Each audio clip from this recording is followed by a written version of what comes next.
Bienvenue messieurs. Merci. J'ai ouï dire que vous avez longuement discuté dans les locaux de la mairie. La visite commence.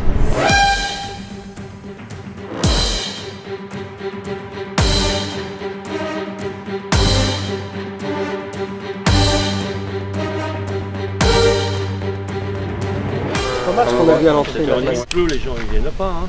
C'est du HPL et ça bouge pas. Essayez de redescendre vos massifs, même de les mettre à plat. Donc déjà vous allez régler le cheminement piéton. Ça c'est parfait. Voilà. Il n'a pas été touché. Ça c'est une réponse qui me va bien. Ouais. La tonte différenciée en fait a deux buts. Elle a un but déjà d'essayer de gagner du temps.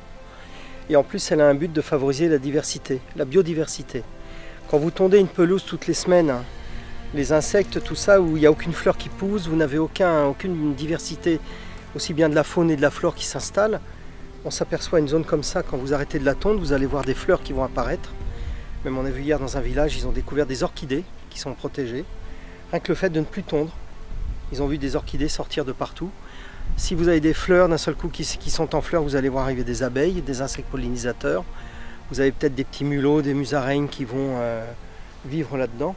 Et en fait, le fait d'avoir des espaces verts complètement aseptisés, tondus très ras, vous tuez justement toute cette vie, toute cette faune, toute cette flore qu'on cherche justement à l'heure actuelle à s'approprier et que la loi en plus nous interpelle avec les trames vertes et bleues. Ouais.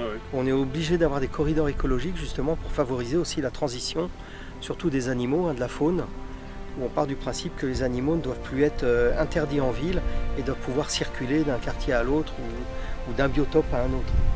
Il y a un patrimoine immobilier aussi important et qui est. Après on pose la question Depuis 2 ans, ils nous font le fleurissement aérien. Voilà. Ah ouais.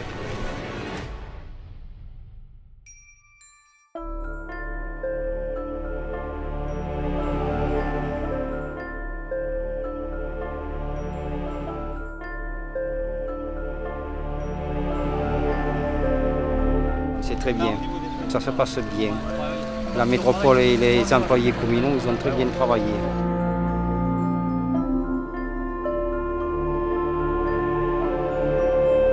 On a travaillé plus de 3 semaines pour mettre nickel.